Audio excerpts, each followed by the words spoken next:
Je le vois mettre un coup de pied à la femme, à cette dame au sol. Et je le... Tu le cibles pas par hasard, c'est lui. Non, c'est lui, c'est lui. Bonjour, Gwenaëlle. Donc je suis là sur les vidéos, on me voit en boule rouge par terre au sol sur le pont. Le monsieur n'arrivait pas, le policier n'arrivait pas à arrêter son collègue qui était déchaîné. Et monsieur Didier est arrivé, a pris le policier et l'a enlevé de moi. Des coups que je recevais, donc il m'a sauvé parce que sinon j'y passais. Si ce monsieur-là, je l'aurais poussé, j'avais dit à son gendarme, un collègue à lui essayait de le faire, comme par rapport au témoignage de Gwenaëlle. Moi, si j'avais dit, monsieur, ce que vous faites, c'est pas bien, je me serais juste fait matraquer et puis c'est tout. Moi, pour moi, le plus faible, on le défend. On reste pas devant à le regarder. C'est pas possible. Si réellement j'ai pu lui sauver la vie, j'en suis fier. Tu vas avoir droit à l'honneur suprême de voir le président parler de toi. Je cite. Le boxeur, la vidéo qu'il fait avant de se rendre, il a été briefé par un avocat d'extrême gauche. Ça se voit. Le type, il n'a pas les mots d'un gitan. Il n'a pas les mots d'un boxeur gitan. Ça veut dire quoi, ça? Ce ne sont pas les mots d'un gitan. Ça partait loin. Ça partait d'une autre dimension. Hein. Puis une affaire de justice, c'est une affaire d'État.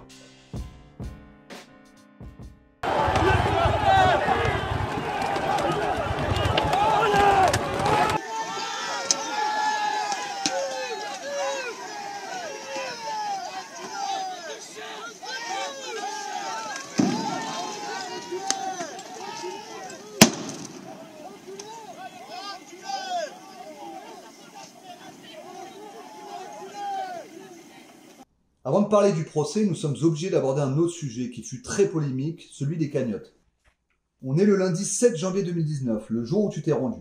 Une cagnotte est donc lancée pour aider la famille à payer les frais de justice. Cet ancien boxeur, toujours en garde à vue pour avoir violemment frappé des gendarmes, pour le soutenir, une cagnotte a été lancée pour Internet. En quelques heures, elle a collecté près de 120 000 €. Est-ce que tu peux nous en dire plus sur la personne à l'origine de cette cagnotte? La personne à l'origine de cette cagnotte est une personne qui me connaît très bien. Elle me connaît très bien, donc elle savait très bien que ça allait être ce que j'allais vivre par rapport aux effets médiatiques qui ont été divulgués sur moi et qui étaient une réelle tromperie de leur part, que ça allait engendrer beaucoup de problèmes, tout ça. Donc il a pensé, vu que c'était le truc de mode actuel, de créer cette cagnotte. Mais comme il me fait Christophe, il me dit moi, et quand je l'ai pu voir après, il me dit Christophe, il me dit moi je pensais que tu allais recueillir 2, 3, 4 000 €, mais voilà quoi, c'était bien, ça aurait pu aider la famille. Voilà quoi, ça, même lui, il s'est fait dépasser par le truc. D'ailleurs, ça t'a fait quoi quand t'as vu que la somme grimpait de plus en plus? Eh ben moi je l'ai aperçu quand j'ai été auditionné le 7 janvier, donc j'étais auditionné plusieurs fois dans la journée. Et puis bon, en fin de journée du lundi, on me dit c'est quoi cette cagnotte? Je dis quelle cagnotte? J'étais même pas au courant moi de ça. Et ben il me dit ouais voilà, là il y a déjà 70 000. Je repartais, je revenais 3 heures après. Putain là c'est encore augmenté, puis ainsi de suite. Et ouais bah même moi je comprenais pas. J'ai pas compris. Et ça a dérangé nos grands chefs, nos grandes élites. Je te propose qu'on regarde un résumé de l'actualité de l'époque pour se remémorer l'atmosphère d'alors. Depuis le début de la matinée, les proches de Christophe Détinger ont décidé de cacher le montant des sommes récoltées. Mais à 9 h ce matin, 7 500 participants avaient déjà donné 120 000 €. Des dons souvent accompagnés de messages de soutien. Pour de nombreux gilets jaunes, cette aide financière est amplement méritée. C'est très bien et j'espère qu'elle va monter encore. Parce que c'est pas normal que cet homme qui a défendu une femme qui se faisait tabasser par terre se retrouve à l'heure actuelle en garde à vue. Il faut bien qu'il se paye un avocat, je crois qu'il a une femme, un petit, s'il travaille plus, il faut faire rentrer il faut continuer à payer le loyer, à manger, mais surtout pour l'avocat, quoi. Parce qu'il lui faudra un bon avocat, parce qu'ils sont tous contre lui. Mais pour la plupart des personnes extérieures au mouvement, cette cagnotte est choquante. Ben c'est pas normal, c'est tout. Hein? Non, moi je vais aller tabasser quelqu'un, puis je vais aller me récolter des sous maintenant. Il peut peut-être aider le flic qui a été canardé, qui a été blessé par lui, à lui acheter une chaise roulante. Christophe Détinger a fait preuve samedi d'une extrême violence à l'endroit de 2 gendarmes, encore choqués hier par l'agression dont ils ont été victimes.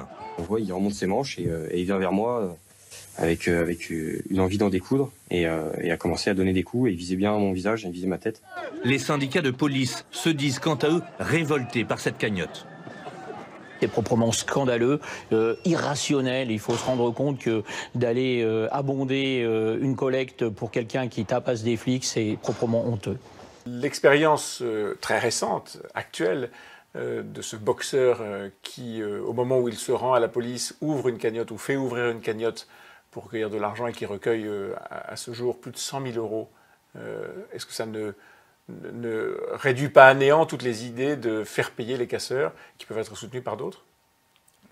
Manifestement non, puisque justement il y aura une cagnotte pour payer les dommages qu'il a causés. Oui, mais donc ce n'est pas lui qui paiera les dommages qu'il a causés et les violences qu'il a fait subir. Cette cagnotte est stupéfiante. Cette cagnotte est stupéfiante. Je me demande quel exemple on donne aux citoyens, quel exemple on donne à nos enfants quand on voit qu'une personne qui s'en prend avec une telle violence aux forces de l'ordre est soutenue financièrement. Moi, ça me stupéfait. Avec des sommes importantes. Avec des sommes extrêmement importantes. On est à plus de 100 000 euros. Voilà, moi je suis un petit peu dans un état de sidération face à cette cagnotte. Je le regrette, je le condamne. C'est marrant. Qu'est-ce que tu penses de ce que tu viens d'entendre? Ce que je viens d'entendre, ils sont marrants parce que déjà, mon jugement n'a même pas lieu, donc je suis déjà jugé coupable. Déjà. Donc ils n'ont pas les faits, ils savent pas quoi, tout ça, mais je suis déjà jugé coupable à avoir brutalisé ces gendarmes. Après, l'opinion publique de certaines personnes, ça c'est bravo encore aux chaînes télévisées, voilà quoi. Maintenant, moi, ces gens qui arrivent à juger sur ces faits-là, je les invite à partager un moment avec eux, à discuter avec eux, puis ils verront très bien que je suis pas cette personne. Maintenant, voilà, c'est juste des gens qui ont des œillères et qui sont juste bercés, qui ont été éduqués sur nos chaînes télévisées. Et donc, je leur en veux même pas. Je leur en veux même pas parce que c'est quand même dommage de juger. Oui, mais maintenant, je le comprends parce que à se fier à ce qui a été montré à la télé. Oui, même moi, je me suis pas aimé à la télévision. Juste à voir ça, diffusé comme ça, si cette personne-là, je la connais pas, je me dis, mais c'est quoi ce mec? Je peux comprendre, donc je leur en veux même pas, ces gens. Mais c'est juste dommage qu'ils soient encore bercés comme ça. C'est dommage qu'ils aient pas un autre état d'esprit, une autre réflexion. Voilà, c'est tout. Et surtout que je n'ai pas été, à ce moment-là, je ne suis toujours pas jugé. Et elle parle, la seconde dame qui est interviewée parle du besoin d'acheter une chaise roulante aux gendarmes. L'expertise médicale qui a eu lieu sur les gendarmes peut prouver qu'il n'y a pas besoin de chaise roulante. Et il a eu un hématome à la cuisse qui n'est même pas dûment fait. Après, peut-être qu'au niveau de son coude, oui, c'est certainement moi quand je le fais tomber. Peut-être qu'il est mal tombé sur le coude, c'est possible, mais bon, il a aucune perte de mobilité, il a rien, et ça, les certificats médicaux le prouvent. Alors, comment on explique qu'un jour d'ITT, du coup? Ça, je sais pas, ça. Je sais pas. Sûrement, je pense, une volonté de pouvoir m'enterrer. Je pense, certainement. J'aimerais à présent qu'on se concentre sur un nouveau témoignage qui s'insurge contre ta cagnotte, celui cette fois de Marlène Schiappa.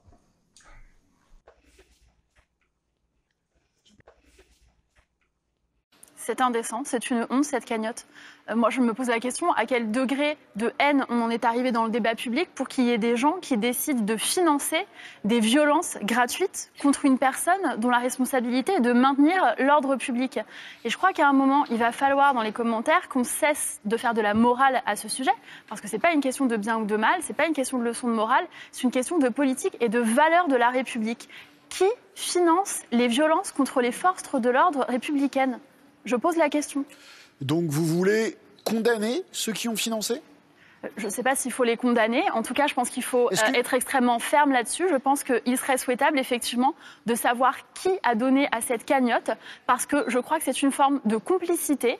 On a là quelqu'un qui a commis des faits très graves, qui a frappé un policier dans l'exercice de ses fonctions, qui était en train de maintenir l'ordre public. C'est gravissime. Soutenir cela, c'est être complice de cet acte et c'est l'encourager. Est-ce que vous souhaitez que Litchi suspende cette cagnotte ? Oui, je pense que Litchi devrait suspendre cette cagnotte parce que, encore une fois, c'est une cagnotte qui, pour moi, est illégale dans la mesure où elle soutient un acte au moins délictueux, c'est-à-dire de violence gratuite. Si on admet ça, ça veut dire qu'on admet que maintenant, dans le débat public, tout se règle à coup de violence de rue. Ce n'est pas ma conviction et ce n'est pas ma conception de la République.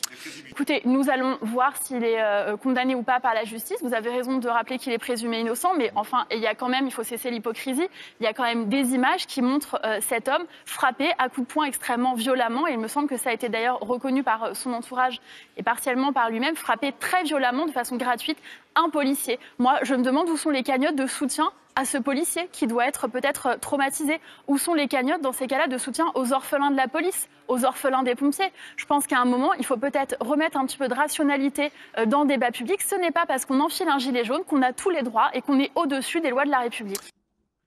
Ces propos me font bien rigoler parce que si on prend mot pour mot tout ce qu'a dit force de l'ordre qui font du maintien de l'ordre, tout ça, les violences policières sur toutes les manifs. Alors maintenant, avant ce qui m'est arrivé ce 5 janvier, et maintenant, à l'heure d'aujourd'hui, qu'on fait cette interview, tout ce qu'il y a eu jusqu'à maintenant, le nombre de mutilés, d'éborgnés, de femmes qui ont été tapées, tout ça, elle est où, elle, pour défendre tous ces droits, toutes ces valeurs soi-disant qu'elle représente?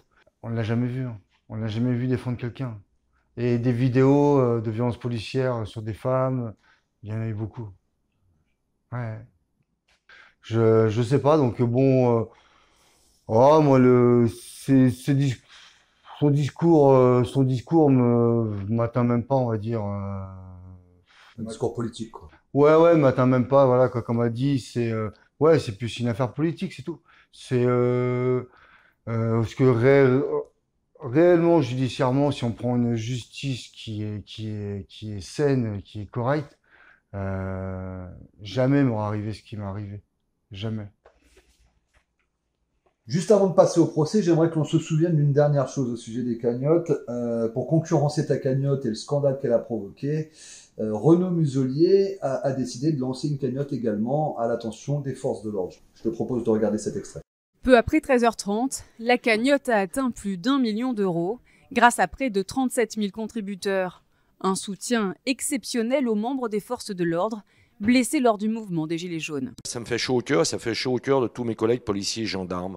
Pourquoi? Parce qu'on s'aperçoit quand même que majoritairement, la population est derrière nous. Même la population, et je le comprends aisément, que cette population adhère aux idées légitimes, aux revendications légitimes des Gilets jaunes. Mais ne confondons pas tout. La volonté d'améliorer son pouvoir d'achat ne passe pas par casser du flic. Toutes les initiatives qui permettent de mettre en lumière cette solidarité, de mettre en lumière, pardon de le dire comme ça, mais cet amour des Français pour leur police et pour leur gendarmerie, sont des initiatives extrêmement positives. À l'origine de cette initiative, Renaud Muselier, le président Les Républicains de la région PACA. Quand on s'attaque à un policier, à un gendarme ou à un sapeur-pompier, c'est en réalité à la France que l'on s'attaque, écrit-il sur la présentation de la cagnotte. Je voulais simplement montrer qu'on avait la possibilité, nous souvent, la majorité silencieuse, de se manifester. Et là, ma surprise est grande, c'est une condamnation très forte des actes de violence. La France n'est pas une vaste ZAD. Quand tu entends que Muselier lance une cagnotte pour les policiers, est-ce que ça t'a provoqué une réaction chez toi? Non. Après, je me suis questionné est-ce que c'est légal? Je sais pas. Après, non. Après, je suis bien content si réellement c'est réel. Je suis bien content qu'ils aient touché ça. Après, comment l'argent a été redistribué ou pas, c'est pareil. Hein. Bon, déjà, normalement, on est censé dans un pays assez ouvert et on va dire, il devrait avoir nous permettre de voir réellement. Être transparent, c'est ça. Merci. Après, je sais pas. Moi, je pense qu'ils ont créé cette cagnotte, qu'ils ont monté cette cagnotte à foison à 1 million histoire que le million voilà, est beaucoup plus choquant et plus significatif que le 140 000 de détingés, et comme quoi que le pays aime les forces de l'ordre. Parce que ça, ils ont besoin de le savoir. Mais moi, c'est bizarre quand à moins que j'ai des mauvaises fréquentations, mais chaque fois que je rencontre des gens, pourtant je connais des gens quand même, les forces de l'ordre, aujourd'hui, l'opinion publique des forces de l'ordre a quand même diminué et bien chuté. Alors, on a entendu d'ailleurs un sondage qui avait démontré que finalement il y avait moins de la moitié de la population qui aimait les forces de l'ordre, contrairement à ce qu'ils imaginaient. D'ailleurs là dans l'extrait on entend Yves Lefebvre dire que ça lui fait chaud au cœur. Yves Lefebvre qui est un syndicaliste de police qu'on a vu au début de l'extrait et qui dit c'est une preuve justement que la population nous aime. On rappelle que Yves Lefebvre c'est celui qui avait dit sur un plateau de CNews après qu'un gilet jaune, même pas un gilet jaune d'ailleurs, un photographe ait eu là, un photographe indépendant et eu la main arrachée, il avait dit en voyant la scène à l'écran, il avait dit c'est bien fait pour sa gueule. Si la grenade lui était arrivée directement dans la main, oui, on pourrait effectivement poser des questions. Mais là, il se penche, on le voit, les images parlent d'elles-mêmes. Il se penche, il récupère. J'ai très cru, mais c'est bien fait pour sa gueule. Pour essayer mais si, il faut le dire. Ça fait chaud au cœur de tous mes collègues policiers et gendarmes. Pourquoi? Parce qu'on s'aperçoit quand même que majoritairement, la population est derrière nous. Donc on arrive à faire le lien justement en effet entre ce que tu dis et lui ces éléments de langage qui arrivent derrière en disant vous voyez le peuple nous aime quoi. Non mais c'est ça voilà quoi, c'est pour toi c'est de la com. Ouais c'est de la com ouais, carrément ouais. C'est de la com ouais. Ce n'est que mon avis hein. Ouais, bien sûr. Donc en même temps que la cagnotte de Muselier a été lancée à l'attention des forces de l'ordre, Litchi, lui, de son côté, a décidé, sous la pression politique, plus que celle de l'opinion publique, a décidé donc Litchi de stopper ta cagnotte. Je te propose qu'on regarde un court extrait pour s'en souvenir. Quel que soit le montant de cette cagnotte, Christophe Détinger ne pourra pas en faire n'importe quoi. La loi interdit d'ouvrir des souscriptions ayant pour objet d'indemniser des amendes, frais et dommages-intérêts prononcés par des condamnations judiciaires. La garde à vue de l'ancien boxeur vient d'être prolongée de 24 heures. Et devant le tollé général, on vient d'apprendre que la plateforme qui hébergeait cette cagnotte a décidé de la fermer il y a quelques minutes. Et puis sachez que le président de la région PACA, M. Muselier, a lui aussi lancé une cagnotte en ligne, mais celle-là pour soutenir les 1050 policiers et gendarmes blessés depuis le début de la crise. Donc là, on reprend bien conscience de la chronologie, c'est-à-dire qu'il y a ta cagnotte qui est lancée, on a vu énormément de sorties médiatiques pour la décrier, on a en parallèle Muselier qui lance cette contre-cagnotte pour les forces de l'ordre, et donc pour faire ce rapport de force politique entre toi, ce que tu as fait et ce que les forces de l'ordre sont censées incarner, et on se rend compte en parallèle que Litchi donc décide d'arrêter de bloquer ta cagnotte. Est-ce que tu commences pas à te dire à ce moment-là que ça va devenir compliqué pour toi de bénéficier de cette cagnotte, qu'elle risque de te passer sous le nez à un moment ou à un autre? Alors moi si. Après j'étais rassuré sur un ordre de justice par rapport à mes conseils où qu'on me disait non mais légalement elle était ouverte, elle était honnête, ils l'ont accepté, ils ne peuvent rien faire. À côté de moi, il y a eu des cagnottes de fait bien avant moi pour des personnes, je vous donne un exemple, hein, Tariq Ramadan, qui a eu deux cagnottes, je crois une de 130, une de 30. Alors pareil, soupçonné juste d'avoir violé, je savais pas qu'il avait été, je sais pas s'il était coupable ou pas, mais ils ont soupçonné. Après dernièrement, il y a eu Monsieur Balkany, je sais pas s'il l'a eu. Je sais pas s'il l'a eu ou pas. Oui, c'est vrai qu'ils ont fait une cagnotte pour dire de nous aider. Voilà. Balkany qui a besoin d'une cagnotte. Après, nous on s'est défendu là-dessus. Il y a eu des docteurs qui ont empoisonné des gens, qui ont touché leur cagnotte, pourtant qui ont été jugés coupables. Voilà quoi. Mais bon, non, Christophe Détinger, ça dérange parce que Christophe Détinger, il a touché le peuple. Il a touché le peuple et ça les dérange. Donc du coup, vous, pour réagir à ce blocage, parce que forcément, les frais de justice, ça coûte. Ça coûte, ouais. Vous avez été obligé, au final, de porter plainte contre Litchi. Alors moi, c'est pas moi qui me suis occupé de ça, hein, mais c'était un soutien à la famille Détinger. Donc entre parenthèses, il y avait boxeur gilet jaune. Donc aujourd'hui, elle est toujours bloquée. Ils l'ont ouverte, elle était légale. Ils ont accepté l'ouverture de cette cagnotte. Et après, par quelques commentaires de nos politiciens, tout de suite, elle est stoppée. Donc, on sait très bien que voilà, bon, c'est une pression politique qui fait stopper cette cagnotte. C'est donc pour nous c'est pas légal. Donc oui, on porte plainte. Et vous avez demandé, enfin ton conseil a demandé 3 millions d'euros de dommages et intérêts. Ouais.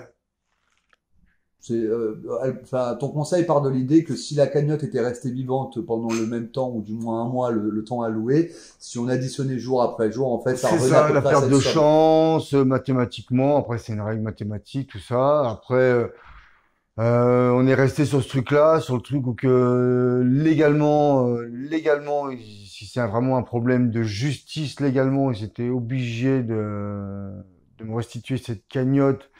Et avec la perte de chance, les dommages et intérêts, donc c'est monté à cette somme-là. Voilà.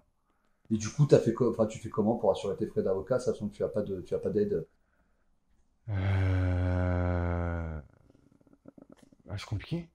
C'est compliqué maintenant. Après là, c'est une affaire médiatique. Donc bon, les avocats sont là, se déplacent. Après, j'ai eu l'aide pour mon procès de monsieur Marcel Campion, qui m'a aidé, qui m'a payé mon procès du 13 février. Voilà quoi. C'est-à-dire qu'il a payé les frais d'avocat du 13 février. Ouais. D'accord. Au nom de quoi? Au nom de quoi? Au nom de quoi? Donc moi j'ai pu le rencontrer un petit peu après. C'est au nom de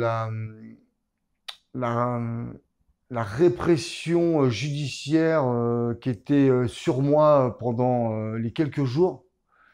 Et c'est certainement ce qu'il a vécu aussi beaucoup, lui. Voilà. Donc, c'était même pas parce que je faisais partie de la communauté, c'était pas. C'est réellement parce qu'il a vu une violence judiciaire, médiatique se mettre sur moi. Et il a voulu me soutenir là-dedans. Voilà.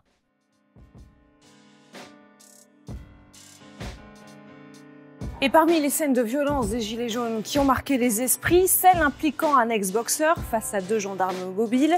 C'est aujourd'hui que le procès de Christophe Détinger s'ouvre à Paris. Ça, pareil, j'ai été jugé coupable par rapport à ça au jugement. Et je leur ai dit, mais quiconque dans la salle, je vous promets que s'il y a une bagarre qui se déclenche, si quelqu'un de votre famille se fait taper dessus, en moins de 2 minutes, vous vous calmez. Ceci est impossible. Humainement, c'est impossible. Ils ont rien, ils ont un dossier qui est vide. Ils veulent incriminer une personne sur 2 minutes de colère qui a réagi sur rien. En fin de compte, j'ai été jugé comme ça. Pour moi, je l'avais toujours. C'était couru d'avant, j'étais coupable pour eux. Voilà, c'est ça. T'as le sentiment qu'ils ont essayé de prouver ta culpabilité plutôt que de chercher la vérité. Ouais, c'est ça. Ouais. En tout cas, ils n'ont jamais voulu l'entendre. Ils l'ont jamais entendu et puis ils l'ont toujours déformé. Voilà. Je peux pas tourner la page. Je peux vivre avec. Je peux pas tourner la page. C'est pas possible. C'est pas possible. Ça a été. J'ai été matraqué quand même. J'ai été matraqué, bâillonné, humilié, insulté. C'est dur. Hein. C'est dur de tourner la page. Je vis avec. Acte 8, 5 janvier, masse de flics, Paris quadrillé. Les tournesols divers sont par milliers à chercher le soleil dans les beaux quartiers. Une force inconnue nous pénètre. Cela fait 8 semaines qu'un peuple se réveille, que les boulevards s'égayent. L'histoire se répète, elle se mange une droite. L'histoire bégaye, tes poings heurtent des casques et des boucliers. De ceux qui nous matraquent sont sourcillés. Au milieu de ces grenades égoupillées, tu frappes pour tous ceux que l'histoire a oubliés. Pour tous les humiliés, c'est les mutilés. Tu nous fraises un chemin à la force de tes poings. J'entends du raffut, mais j'étais loin. Le peuple a tout vu, le peuple est témoin. L'écho de tes coups résonne dans nos mémoires. Il s'amplifiera dans les couloirs de l'histoire. Les gilets jaunes t'honorent, je sculpte ton cri. Une statue sonore, il faut croire que c'est écrit. Les monuments du peuple sont dans son cœur. Et dans ses luttes, et dans ses silences. Dans mon cœur un titan qui boxe en silence, repoussant les ténèbres. Un boxeur gitan, une gerbe de mots, une strophe d'étincelles. Pour Christophe Détinger, fumigène éternelle dans la beauté d'un geste. J'espère qu'ils ne t'ont pas trop éreinté. La presse n'y voyait que descendre. Tu as soufflé sur les braises d'un mois de décembre. Tu l'as dit, les plus faibles, on les défend. Aux grands hommes, la patrie reconnaissante. Aux grands hommes, la patrie reconnaissante. Aux grands hommes, la patrie reconnaissante. à souffler sur les braises d'un mois de décembre. Tu l'as dit, les plus faibles, on les défend. Aux grands hommes, la patrie reconnaissante.